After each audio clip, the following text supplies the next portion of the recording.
본 방송에서 제공하는 투자 정보는 투자 판단에 대한 조언입니다. 방송에서 제공하는 주식의 가치, 가격 상승 및 가격 하락에 대해서는 방송사에서 보장하지 않습니다. 시청자 여러분 안녕하십니까? 최현정입니다. 오늘 국내 증시가 모처럼 오르면서 양대 지수가 모두 빨간불을 켜고 있습니다. 어제 연중 최저치를 찍었던 코스피 지수는 9거래일 만에 상승하면서 2,600선 회복을 눈앞에 둔 상황이고요. 어제 4% 가까이 급락했었던 코스닥도 2% 이상 되돌리면서 현재 850선 회복을 한 상황입니다.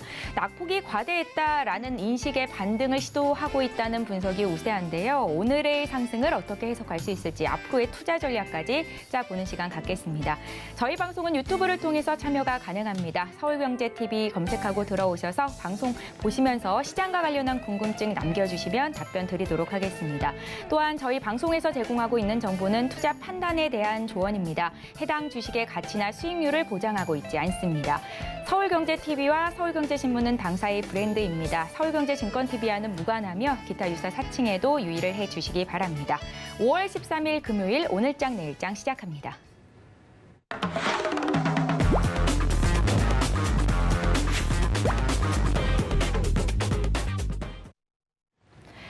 이 시각 보도본부 들어갑니다. 서청석 기자와 함께합니다. 어서 오세요. 안녕하세요. 예, 오늘 어떤 헤드라인 들고 오셨을지 먼저 화면으로 만나보시죠.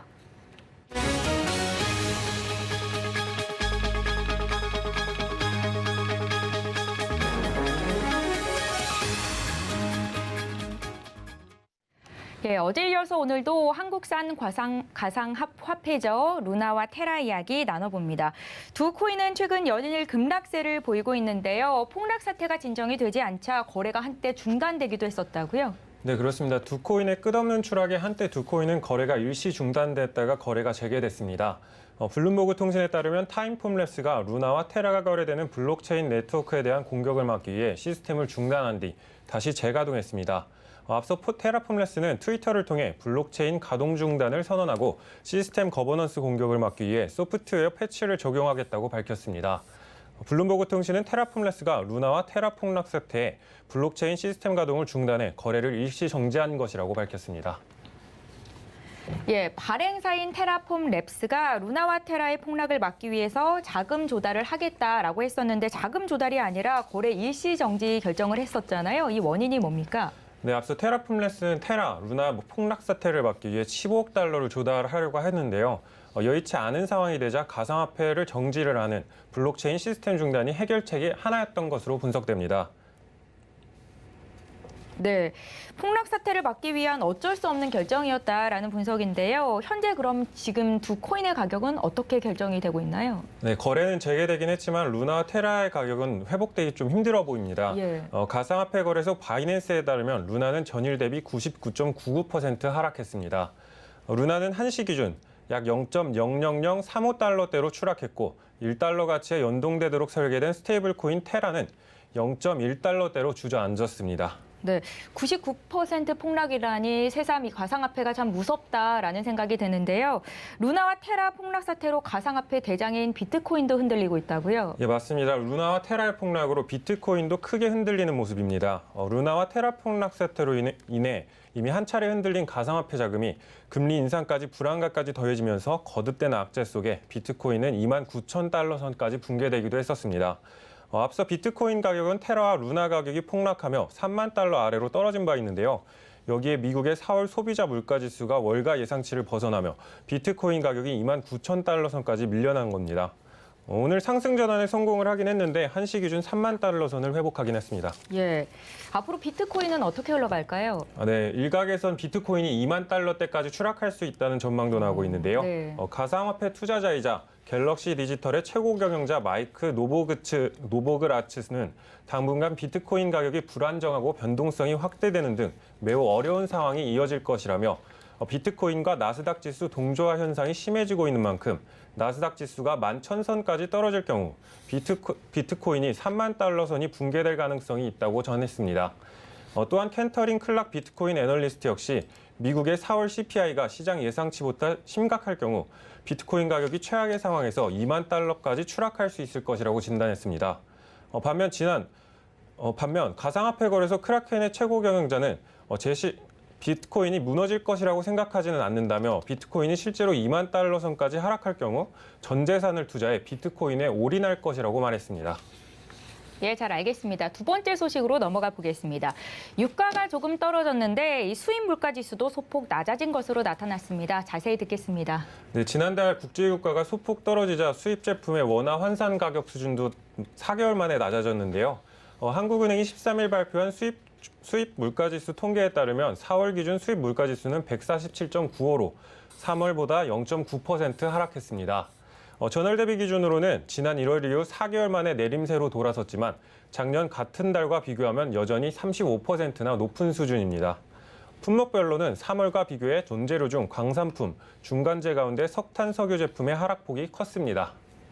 국제유가 가격이 떨어지면서 이 수입 물가 지수가 낮아졌다라는 설명인데요. 국제유가는 어느 정도나 떨어졌습니까? 네, 4월 평균 국제유가가 두바이유 기준으로 한 달 새 7.3%, 배럴당 약 110.9달러에서 102.8달러로 떨어졌습니다.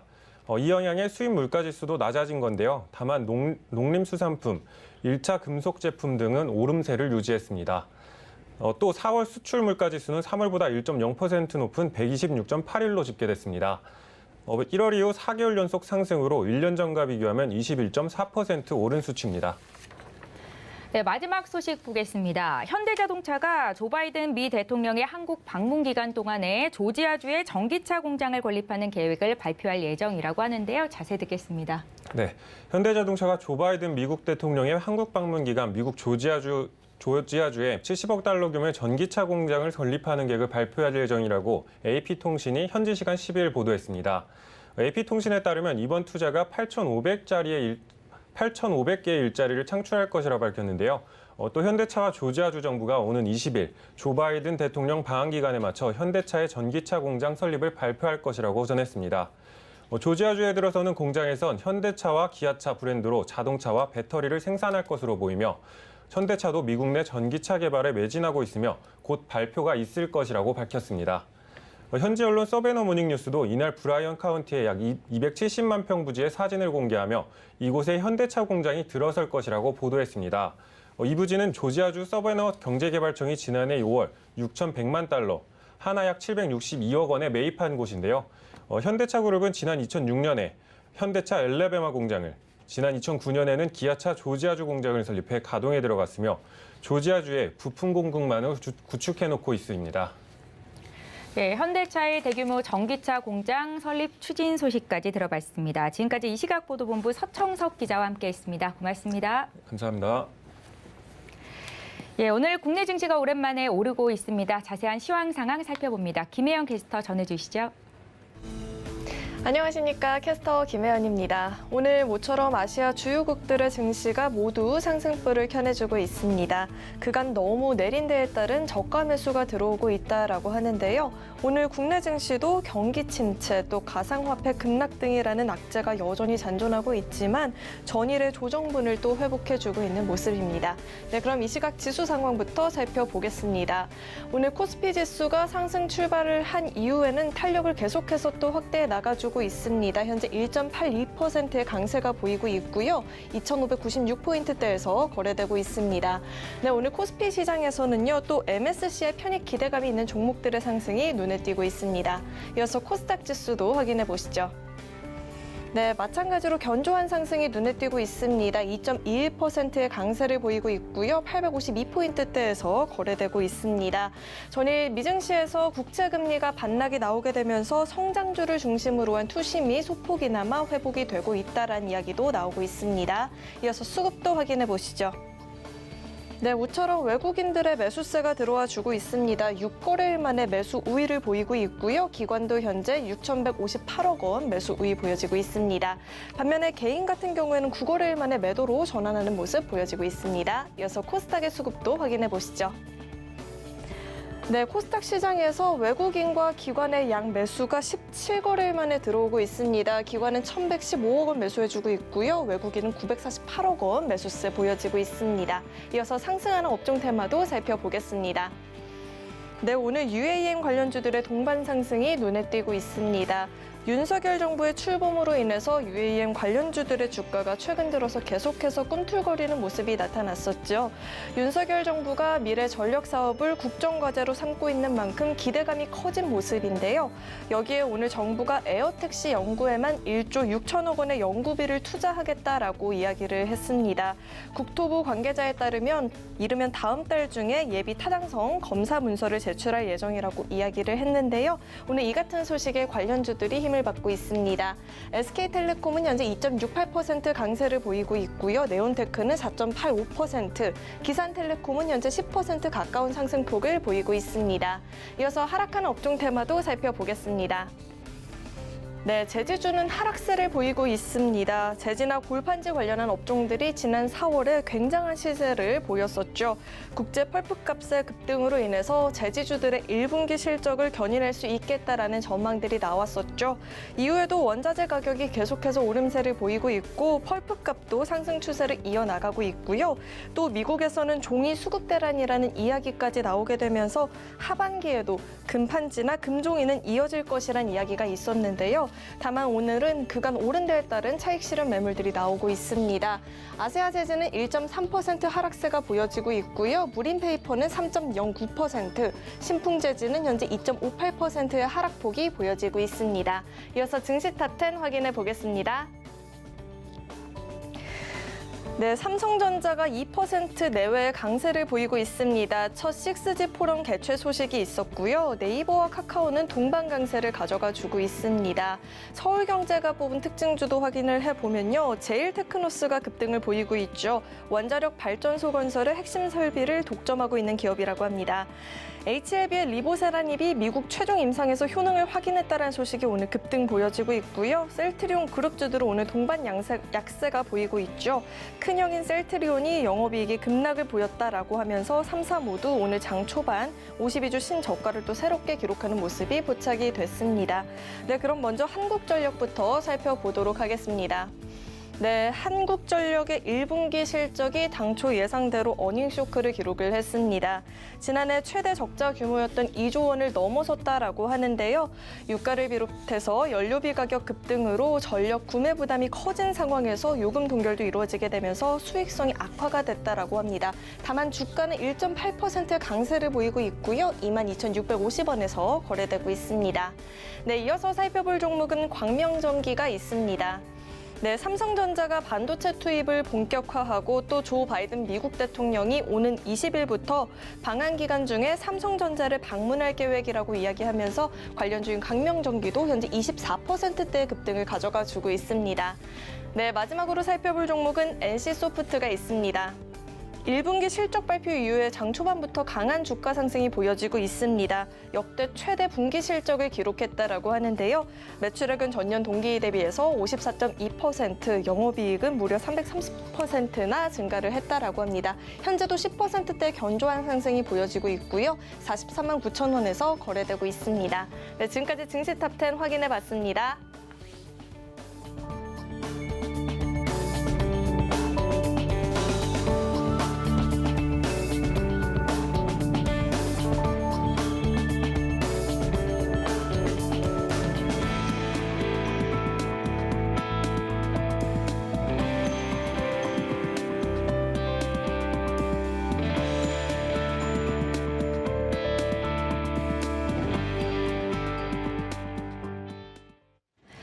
외국인과 기관의 수급 상황 알아보는 수급 포착 시간입니다. 오늘 메리츠증권 강남금융센터의 정영훈 과장 전화 연결하겠습니다. 과장님 안녕하세요. 네, 안녕하세요. 예, 한 주를 마감하는 금요일장입니다. 오랜만에 외국인과 기관이 쌍끌이 매수를 보여주고 있고 어떤 종목을 사고 있는지 앞서 화면으로 살펴봤는데요. 이 시각 수급 특징주 흐름 어떤지 봐주십시오. 네, 우선 오늘 특징적인 부분은 오늘 기관 투자자들이 삼성전자, SK하이닉스 같은 IT 대형 주주 쪽으로 집중적인 좀 순매수세가 유입이 되면서 오늘 지수 상승을 좀 견인하고 있다라고 볼 수가 있겠는데요. 오늘 이제 기관 투자자들이 아무래도 IT 대형주 그동안 이제 지속적으로 좀 주가가 하락하면서 밸류에이션이 이제 역사적인 하단 영역에 근접을 했기 때문에 저가 매수세가 강하게 좀 유입이 되면서 오늘 삼성전자, SK하이닉스 등이 주가가 좀 강세 흐름을 좀 띠고 있다. 라고 볼 수가 있겠고요. 당분간은 계속해서 이러한 국내 IT 대형주들의 실적이 견조할 것으로 예상이 되고 있는 만큼 이렇게 당분간 좀 저가 매수세가 좀 유입될 가능성도 높지 않을까 그렇게 보고 있습니다. 그리고 또 오늘 전기전자에 이어서 오늘 자동차 대형주 쪽으로도 오늘 외국인과 기관의 순매수세가 유입이 되고 있는 상황인데요. 아시다시피 지금 미국의 바이든 대통령 방안에 받쳐서 9조 원 규모의 미국의 조지아주의 전기차 공장 건립 소식이 좀 전해지면서 관련해서 오늘 좀 시장에서 주목을 받으면서 오늘 주가가 좀 상승하고 있다. 볼 수가 있겠습니다. 이제 현대기아차 같은 경우에는 지난 1분기 어닝 서프라이즈 이후에 지속적으로 주가가 시장 대비해서 아웃퍼폼하는 그러한 좀 흐름이 나타났었는데요. 이번에 추가적으로 이런 미국 전기차 공장 건립 관련한 모멘텀이 좀 부각이 되면서 주가가 좀 강세 흐름을 띠고 있다. 볼 수가 있겠습니다. 그리고 마지막으로 오늘 그동안에 이제 지속적으로 주가가 신저가를 좀 경신했었던 NC소프트가 5,000원 만에 오늘 주가가 이제 급반등을 하고 있는 상황인데요. 아시다시피 NC소프트 같은 경우에는 1분기 어닝 서프라이즈를 기록을 하면서 오늘 5,000원 만에 주가가 좀 급반등하고 있다라고 볼 수가 있겠습니다. 그럼 과장님께서는 어떤 종목을 눈여겨보십니까? 네, 이 중에서는 기아를 주목해보면 좋지 않을까 그렇게 보고 있는데요. 최근에 현대기아차가 시장 대비해서 계속해서 아웃퍼폼하는 흐름이 좀 나타나고 있습니다. 기아 같은 경우에는 지난 1분기에 영업이익이 1조 6,100억을 기록을 하면서 전년 동기 대비해서 49.2% 급증한 어닝 서프라이즈를 기록을 한 바가 있습니다. 이와 함께 최근에 계속해서 미국 시장에서 MS가 상향 조정되고 있는 상황이고요. 여기에 또 ASP 상승과 더불어서 인센티브 축소 그리고 또 최근에 원달러 환율의 지속적인 상승으로 환율 효과까지 더해지고 있는 상황이기 때문에 지난 1분기 시장 컨센서스를 상회한 실적에 이어서 2분기에도 추가적인 어닝 모멘텀이 기대가 되고 있다라고 볼 수가 있겠습니다. 여전히 지금 현재 12개월 포워드도 예상 실적 기준으로 PER이 한 5배, 6배 정도 수준에 불과한 상황이기 때문에 글로벌 전기차 시장의 마켓쉐어 반등과 함께 추가적인 주가 멀티플 상승이 기대가 되고 있다라고 볼 수가 있겠고요. 여기에 또 미국의 만약에 이번에 9조 원 규모의 미국 전기차 공장을 건립하게 되면 기아의 EV6와 EV9의 그 미국 전기차 시장에서 추가적으로 또 생산 가능할 것으로 좀 기대가 되고 있는 상황이기 때문에 이러한 부분들이 추가적인 주가 상승 모멘텀으로 작용할 가능성이 높지 않을까 그렇게 보고 있습니다. 예, 과장님께서는 지난주 이 시간에도 기아를 추천하셨었는데 당시 기아를 매수하셨던 분들은 지금 수익권 내에 있겠군요. 오늘 장에서도 강세 흐름이 나타나고 있습니다. 메리츠증권 강남금융센터의 정영훈 과장과 함께했습니다. 고맙습니다. 네, 고맙습니다. 예, 저희 마켓 로드맵으로 이어가겠습니다. 시장을 주도하는 업종과 이슈에 대해서 심층 분석해보는 시간이고요. 오늘 카카오페이증권 기업금융센터의 윤정식 부장 연결합니다. 부장님 안녕하세요. 안녕하세요. 예, 오늘 화두가 되고 있는 이슈부터 분석을 하겠습니다. 쌍용차 우선 인수권이 이 KG그룹 컨소시엄으로 넘어갔습니다. 에디슨 모터스 컨소시엄 인수가 무산이 된 지 47여일 만인데요. 쌍용차는 다시 한번 회생 기회를 잡게 된 거죠. 흐름부터 좀 봐주십시오. 네, 이 쌍용차 가는 길이 사실 험난합니다. 이 전에도 주인이 여러 번 바뀌었었는데요. 이번에 이제 회생이 된 이후에 주인 찾기에 나섰는데 주인이 벌써 세 번째 후보가 나타나는 셈이죠. 이번에는 KG그룹과 이 파빌리온 P 컨소시엄이 이 쌍용차 인수 예정자로 선정이 되었습니다. 다음 주에는 KG 컨소시엄과 이 조건부 투자 계약이 체결이 될 예정인데요.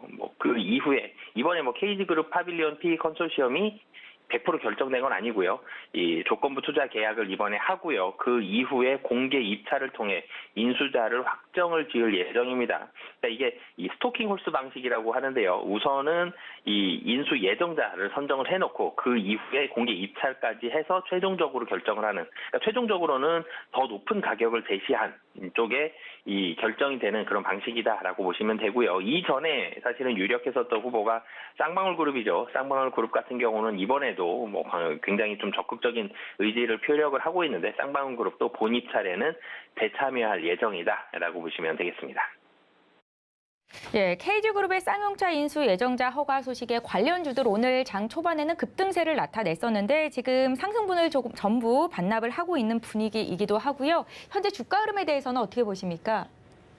네, 우선은 가장 많이 오른 게 KG ETS입니다. 4거래일 연속으로 큰 폭의 상승세를 보여주고 있는데요.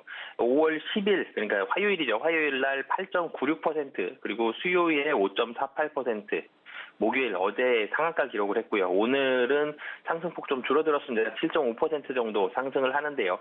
월요일 종가가 13,400원이었습니다. 지금 21,500원이죠. 한 70% 정도 올라 있는 그런 상황입니다.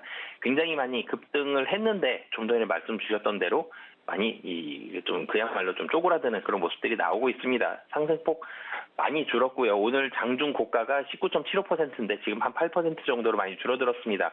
근데 그 외에 KG 스틸 같은 경우도 관심을 좀 많이 받았었는데 지금 6.88% 하락을 하고 있고요. 이 타 KG 그룹주들은 약세를 보여주거나 횡보하는 모습들, KG ETS만 상승 강하게 하고 있는데 상승폭은 빠른 속도로 줄어들어서요. 종가까지 본다라면은 상승폭 뭐 거의 다 반납하지 않을까라고 보여집니다.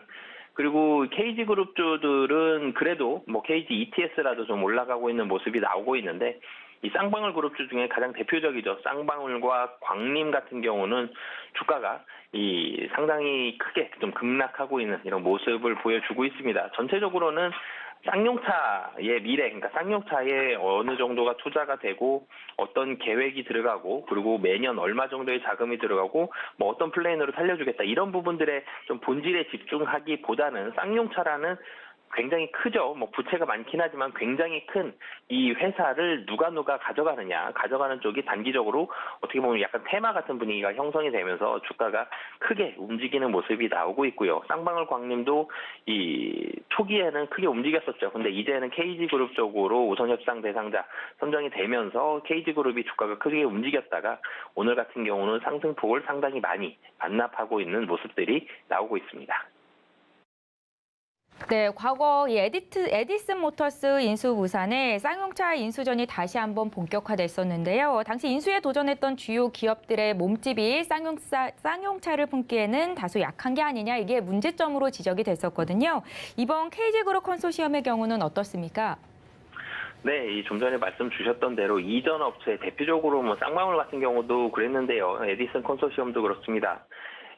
쌍용차에는 우선 시작하면 1조 5천억이 들어가야 됩니다.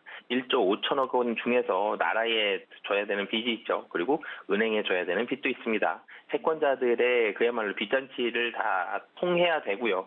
그리고 그 이후에도 매년 3천억 원씩의 자금이 들어가야 될 것으로 보여지고요. 그리고 지금 이 내연기관이 중심이 됐던 자동차 업체들 매년 수천억 원, 적게는 수천억 원, 수천억 원대를 투자하는 회사 별로 없습니다.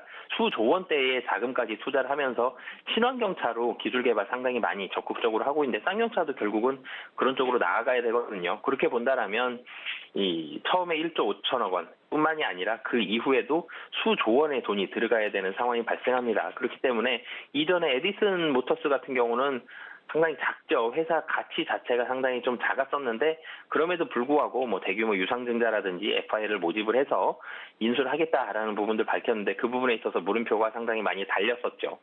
이번에 그리고 그 이후에 쌍방울 광림이 나타났을 때도 광림의 이런 특장차와 시너지를 내겠다라는 얘기들은 있었지만 쌍방울 광림에서 KB 증권을 통해서 계열사들 증자를 하고요. 그리고 KH그룹과의 컨소시엄을 통해서 자금을 마련하겠다라고는 했지만 가지고 있는 자금과 유상증자 마련한 자금들 합쳐서 1조 만들기도 사실은 만만치 않은 상황이었습니다. 이 에디슨 모터스도 그렇고요. 쌍방울도 그렇고 기업의 그런 역량보다도 자금력에 있어서의 상당히 많은 물음표들이 달렸었는데 이번에 본다라면 그래도 자금력을 본다라면 이번에가 가장 좀 나은 상황이다. 좀 앞서 있는 상황이다라고 보시면 되겠습니다. 우선 KG그룹 같은 경우는 상당히 공격적인 M&A를 통해서 여러 가지 이 몸집을 크게 불렸습니다. KG 스틸도 있고요. KG ETS, KG 이니시스, KG 모빌리언스까지 뭐 그 외에도 다른 계열사들 가지고 있고요. 우선 KG그룹이 몸집이 굉장히 크죠. 여기에다가 이 파빌리온은 PEF입니다. 막강한 자금 동원력이 있기 때문에 이 PEF인 파빌리온까지 가세했기 때문에 그룹의 규모도 좀 되고요. 자금 동원력도 이전보다는 좀 낮다라는 평가를 받고는 있지만 그래도 쌍용차는 굉장히 큽니다. 들어가야 되는 돈이 이 수조 원이 들어가야 되기 때문에 이런 부분에 있어서는 이전보다는 좀 나아진 상황이나 아직까지는 뭐 모두 다 이 납득할 만한 그렇게 큰 자금이 마련되었다라고 보기에는 아직까지는 조금 더 확인 작업은 필요하다라고 보시면 되겠습니다. 네, 과거 쌍용차는 SUV의 명가라고 이름이 떨쳐졌었는데 최근에는 그 명성이 좀 다소 누그러진 것 같습니다. 쌍용차가 재도약을 했을 때 기업의 전망은 어떻게 평가하십니까? 네, 우선은 지금 사실 쌍용차라고 본다라면 기업이 브랜드 이미지는 상당히 많이 떨어져 있는 상황입니다.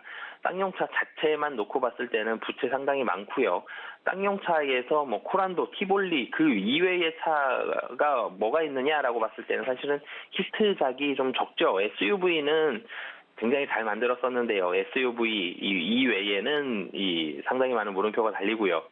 그리고 이 브랜드 이미지는 굉장히 많이 떨어져 있습니다. 주인 많이 바뀌었고요. 그리고 신규로 기술 개발이라든지 여러 가지 투자 분명히 원활치 못했을 가능성이 높습니다. 부채가 좀 전에 말씀드렸죠. 인수하면 바로 1조 5천억 들어가야 되는데요. 1조 5천억이 들어가야 될 정도로 재무 상황도 좋지 않은 그런 상황입니다. 이 다른 완성차들 업체들 전일 밤에 미국에서 이 내연기관을 만드는 자동차 업체들 미국에서 뭐 GM이라든지 포드라든지 이런 내연기관 중심의 자동차 업체들 주가가 급락했습니다. 그리고 대신 뭐 리비안이라든지 전기차 업체들이 주가가 급등하는 모습이 나왔는데 이유가 이 내연기관 중심의 이런 업체들이 전기차, 친환경차로 바뀌면서 상당히 많은 자금이 투입이 될 것이다. 그렇기 때문에 현금이 많이 들어가서 재무적으로 유동성 부분에 있어서의 문제가 발생할 수 있다. 이런 내용이었거든요. 사실 쌍용차도 마찬가지입니다. 이 쌍용차가 재도약을 한다 그랬을 때에는 상당히 큰 금액이 들어가야 되고요. 시간도 꽤 들어가야 될 것으로 보여집니다.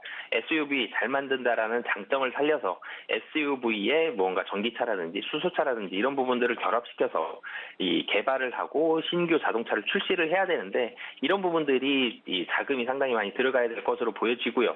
하지만 그런 부분이 들어간다라면은 브랜드 이미지에 있어서는 쌍용차의 SUV를 그리워하는 소비자들 아직까지 많거든요. 그런 부분들은 충분히 긍정적인 상황이 미래에는 될 수 있다라고 보여지지만 지금 자체는 브랜드 이미지는 상당히 많이 떨어져 있는 상황이고요. 그리고 쌍용차를 인수하려는 이 여러 후보들이 쌍용차도 좋지만 쌍용차보다는 쌍용차가 가지고 있는 저 평택 공장을 상당히 마음에 들어가고 있는 상황입니다. 쌍용차의 이 평택 공장을 재개발하게 된다면, 그러니까 쌍용차의 평택 공장을 그 시외로 이전을 하고요. 쌍용차 평택 공장, 평택이죠.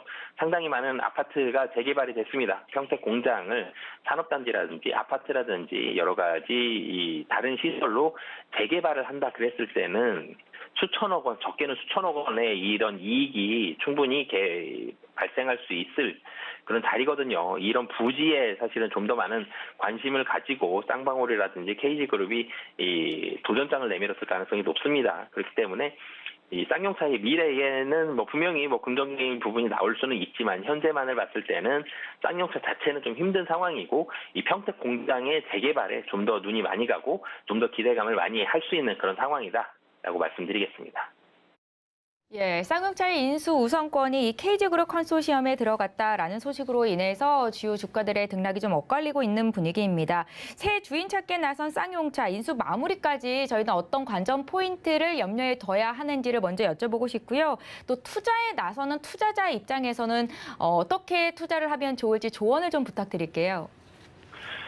우선은 어디로 협상이 이 인수자가 최종 확정이 될지를 봐야 될 것 같습니다. 이렇게 가장 적극적인 게 KG그룹과 쌍방울그룹이죠. KG그룹으로 최종 확정이 될지 쌍방울그룹이 변수로 작용할지 이 부분을 잘 보셨으면 좋겠고요. 그리고 경쟁이 치열해지면 이 금액이 올라갑니다. 그러면 인수하는 금액, 인수하는 회사의 경우 재무적인 부담이 좀 더 커지게 되죠. 그렇기 때문에 어디서 인수하고 얼마에 인수할지 이런 부분들, 그리고 KG그룹이 만약에 한다 그러면 KG그룹의 자금 마련 방법, 우선은 KGETS의 환경 부문 사업을 매각을 해서 5천억 정도의 현금을 마련하고요. 자체적인 현금 4천억 원대 가지고 있는 현금, 그리고 뭐 추가적으로 만약에 한다 그러면 유상증자 등이 가능할 것으로 보여집니다. 자금은 마련할 수 있을 것으로 보여지는데요.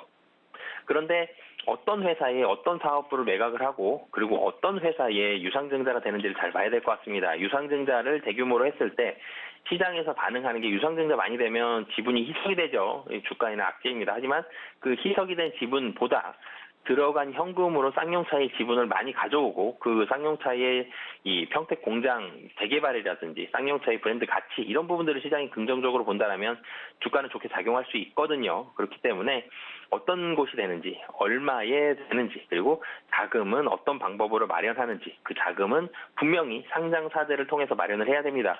그렇기 때문에 어떤 상장사를 통해서 사업부의 매각인지 유상증자인지 이런 방법들까지 체크를 해보시면 좋을 것 같습니다. 예, 답변을 한 가지 안 주셨는데요. 혹시 이 종목 사고 싶은 분들 위해서 조언 한 말씀 해주시겠어요? 네, 우선은 단기적으로는 시장에서 많은 관심을 받고 있습니다. 쌍용차 관련해서 주가가 에디슨 모터스 관련한 종목들, 에디슨 EV 그 당시에 상당히 많이 급등을 했었죠. 쌍방울 광림도 많이 급등을 했었습니다. 그리고 이번에 KG 그룹주들도 빠르게 급등을 하고 있는데요. 근데 단기적으로 좀 빠르게 급등하고 빠르게 좀 떨어지는 현상들이 모두가 다 공통적으로 좀 반복이 됐습니다. 이번에도 비슷한 현상이 발생할 가능성이 개인적으로 좀 높다라고 보여지고요. 그렇기 때문에 단기적으로 뭐 단타의 흐름 정도는 매매 정도는 뭐 가능할 수 있는 상황이나 굉장히 짧게 매매를 해야지 뭐 오버나잇을 해서 이틀, 3일, 4일 이렇게 들고 간다라면은 그런 부분들은 좀 리스크가 있을 수 있거든요. KG그룹이 유력한 후보가 지금 되었다고는 하지만 KG ETS를 제외하고는 주가가 굉장히 많이 좀 떨어지고 있습니다. 이런 부분들까지 본다면 그리고 KG ETS도 장중 19% 고점 대비해서 지금 9%로 많이 좀 이 상승폭을 반납한 상황이거든요. 그렇기 때문에 길게 봤을 때는 상당히 주의되는 신중한 투자가 요구되는 상황이고요. 단기적으로 시장에 관심은 좀 많은 상황이기 때문에 매매하시려면 단기적인 매매만 좀 가능하다라고 보여집니다.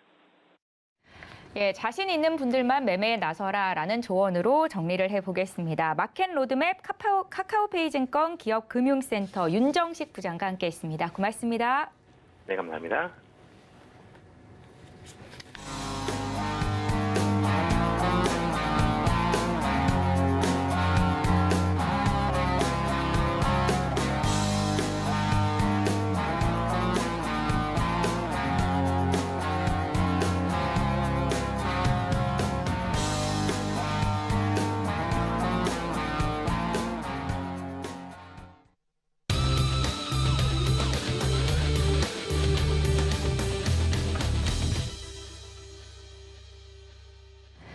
증시 인사이트 시작합니다. 오늘은 IS의 이지환 대표와 함께합니다. 대표님 안녕하세요.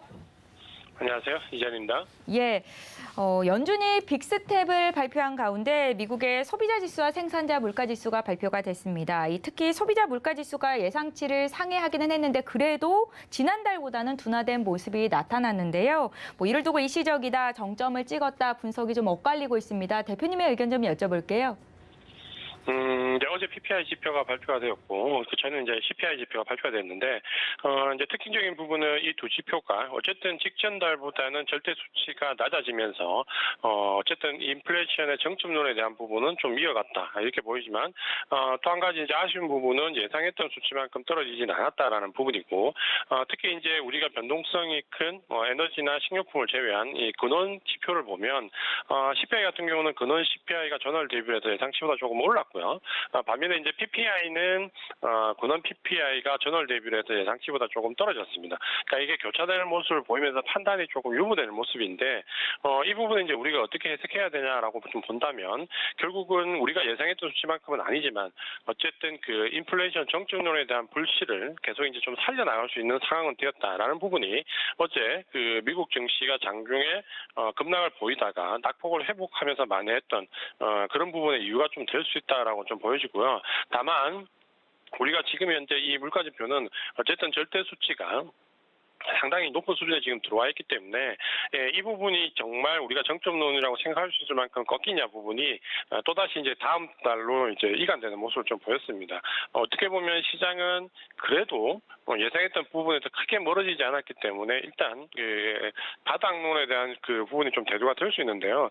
어제 그 미국 증시의 좀 특징적인 부분을 좀 본다면 기술주들이 생각보다 많이 반등이 나쁘지 않았고 또 한 가지는 다우 지수와 나스닥 지수를 보면 어제 거래량이 최근 내 기준으로 상당히 많이 나왔습니다. 그러니까 그 이유는 그만큼 이제 그동안 다우 지수가 6거래 연속 하락을 했는데 이 하락을 이어오면서 손바뀜이 이제 가장 크게 많이 나왔다. 이렇게 좀 봐야 되고 아마도 이제 이 손바뀜이라는 거는 그동안 CPI 지표와 PPI 지표가 발표난 이후에 액션을 취하려고 했던 기존의 펀드들이 진입을 유보하는 매매를 좀 유보했다가 어제부터 이제 본격적으로 좀 매매가 이루어지는 상황이다라고 좀 보셔야 되겠고요. 사실 그동안 이제 우리 증시도 좀 보면 하락도 하락이지만 사실 매도도 물량이 이제 극히 제한적이면서 시장의 눈치를 극도로 보는 모습을 좀 보였습니다. 그러니까 이 부분이 그동안 이제 증시의 하락 폭도 문제지만 상승에 대한 기대를 좀 낮출 수 있는 하나의 그 원인이 되었는데 오늘 이제 그런 부분에서 우리 시장의 반등은 조금 의미가 있었다 이렇게 좀 보여지고요. 아마도 이제 다음 달 그 CPI, PPI 발표를 놓고 여러 가지 이제 예측이 나올 건데 일단 그 절대 수치가 떨어지는 그 부분이 계속 유지가 된다면 어쨌든 인플레이션에 대한 정점론은 유지가 좀 될 것이기 때문에 세부적인 부분에 대한 그 교차는 있다 하더라도 다음 달 연준의 빅스텝이 이어지면 인플레이션 정점론에 대한 부분은 상당히 힘을 얻을 수 있다. 이렇게 말씀을 드리겠습니다. 네, 인플레가 피크아웃을 쳤다라는 의견이시군요. 인플레이션 공포로 인해서 글로벌 증시가 연일 하락세를 보이고 있습니다. 특히나 기술주가 날개 없는 추락을 나타내고 있는데요. 앞서 대표님께서는 미증시에서 기술주가 반등한 것, 거래량이 많았던 것, 의미 있는 시장이었다라는 말씀을 주셨거든요.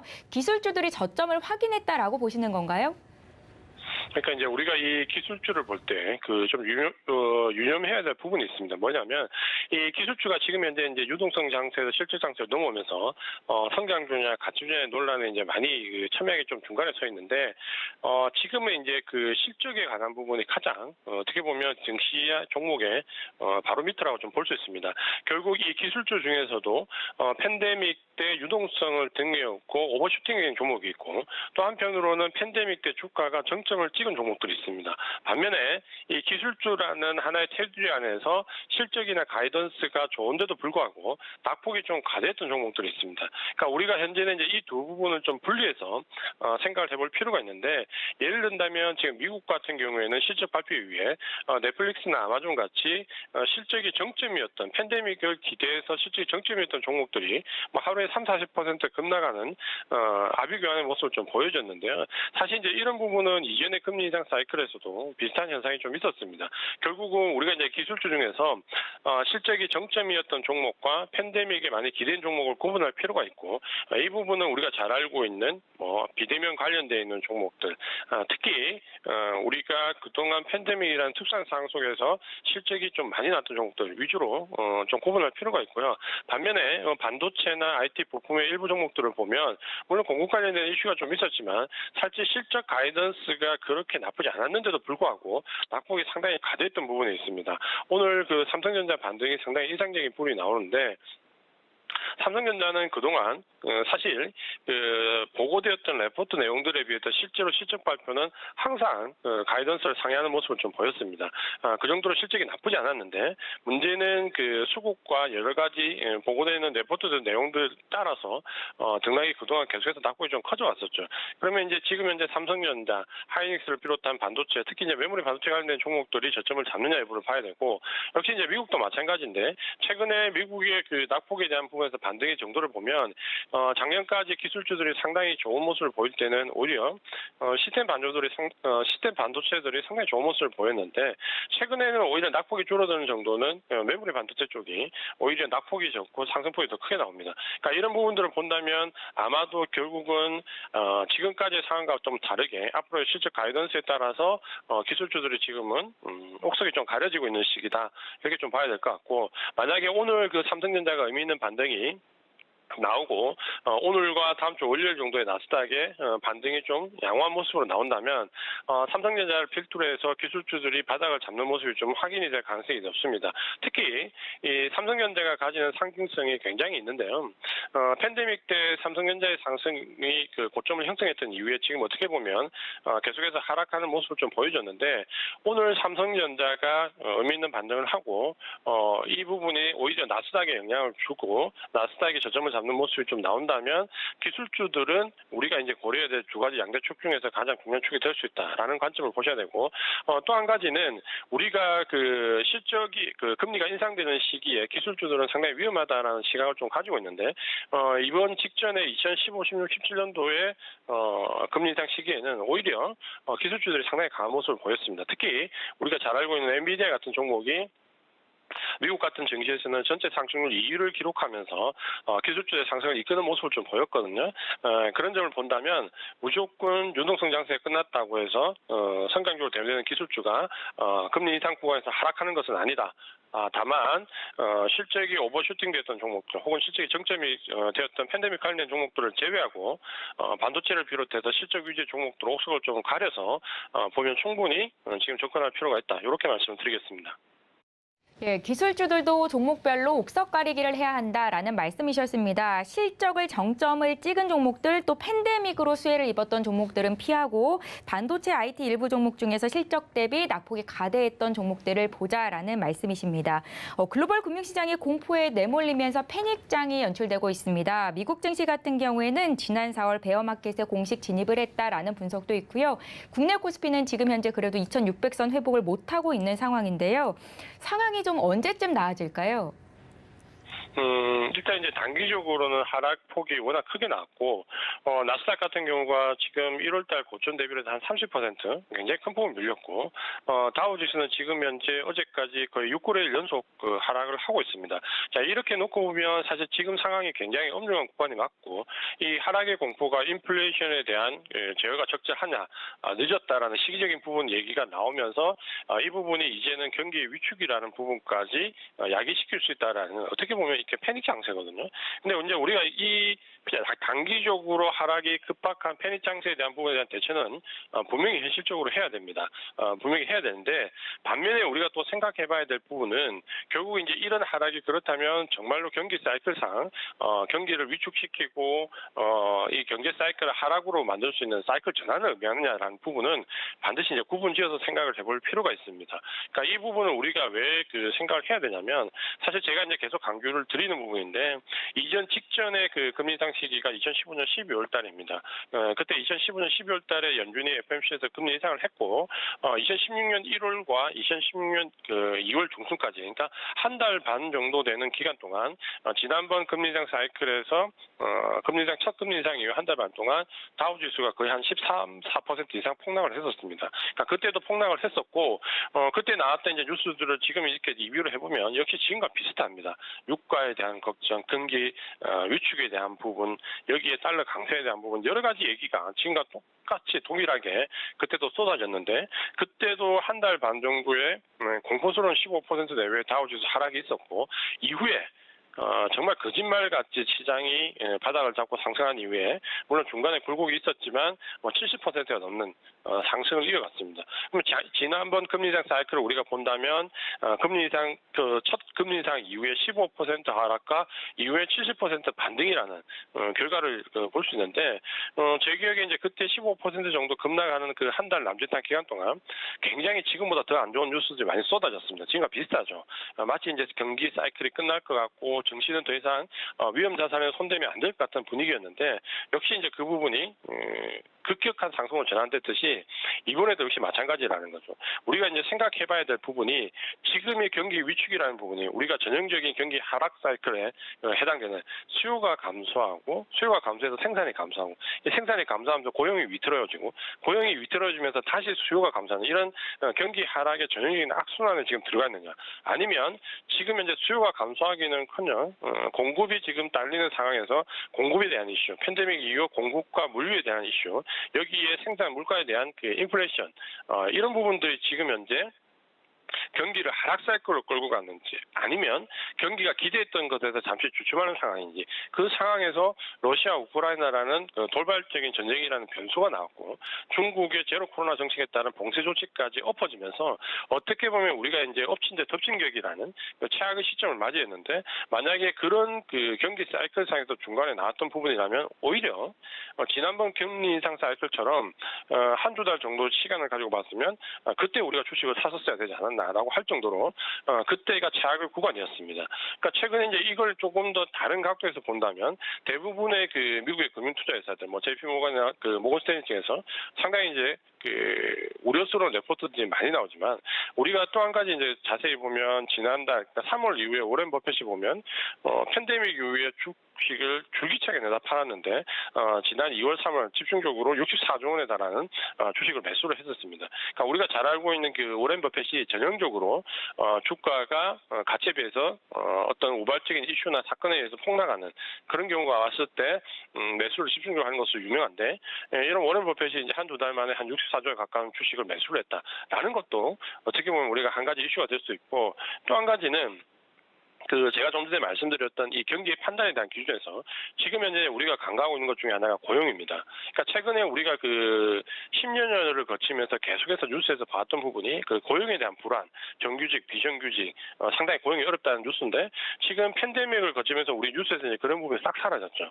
그리고 미국은 지금 보시면은 신규 시설 청구 건수가 60년 내 최저치가 나오고 있고 임금 상승률은 한 40년 만에 최고치가 나옵니다. 그러니까 고용이 지금 극도로 좋아지고 있는 상황이 이 인플레이션에 대한 우려감 때문에 지금 제대로 평가를 받고 있지 못하다는 거죠. 근데 항상 우리가 어떤 그 하나의 사이클이 마무리가 되고 하나의 사이클이 진행이 될 때는 새로운 그 전조 증상이 있는데 그 전조 증상 때 가장 전형적인 부분이 몇십 년 만에 나오는 수치, 뭐 50년 만에 나오는 수치, 뭐 30년 만에 나오는 수치가 꼭 전조 현상이 되는 경우가 과거에 상당히 많았습니다. 그러니까 그런 부분을 본다면 지금 실업수당 청구 건수가 60년 만에 최저치가 나왔다.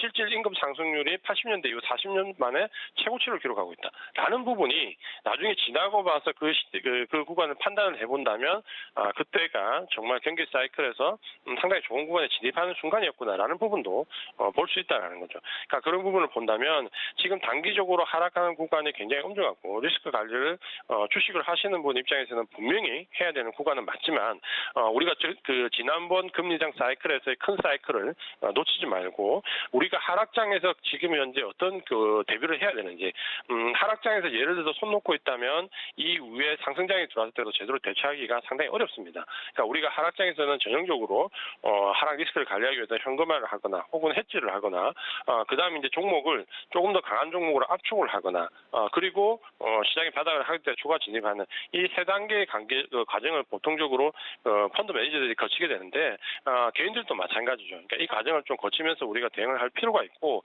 특히 시장이 이제 한 사이클이 마무리되고 새로운 사이클이 시작되면 이전 사이클에 기대는 그 행위를 해서는 안 됩니다. 특히 지금 우리가 보는 이전 사이클은 전형적으로 팬데믹과 관련되어 있는 종목들은 엔데믹이나 실적 개선, 실적이 과도하게 저평가되어 있는 종목이나 혹은 지금의 최악의 상황에서 실적이 나아질 수 있는 턴어라운드 종목 이 두 가지 시점으로 볼 수 있는 종목 위주로 교체를 하셔야 됩니다.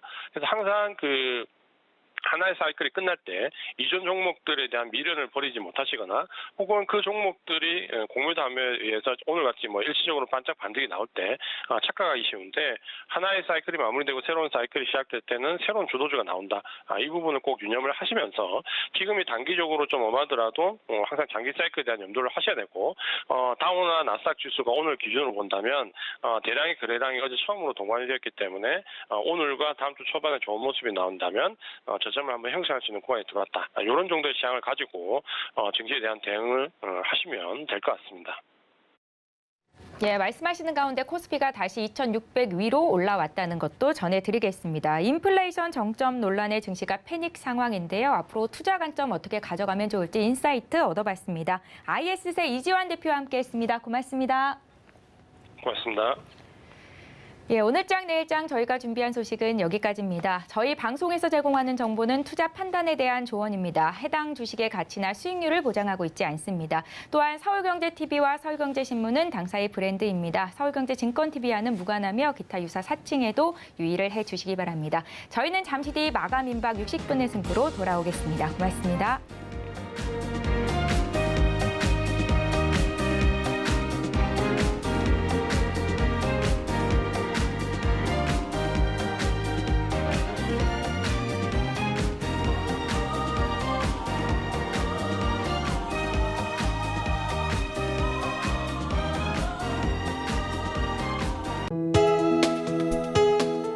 본 방송에서 제공하는 투자 정보는 투자 판단에 대한 조언입니다. 방송에서 제공하는 주식의 가치, 가격 상승 및 가격 하락에 대해서는 방송사에서 보장하지 않습니다.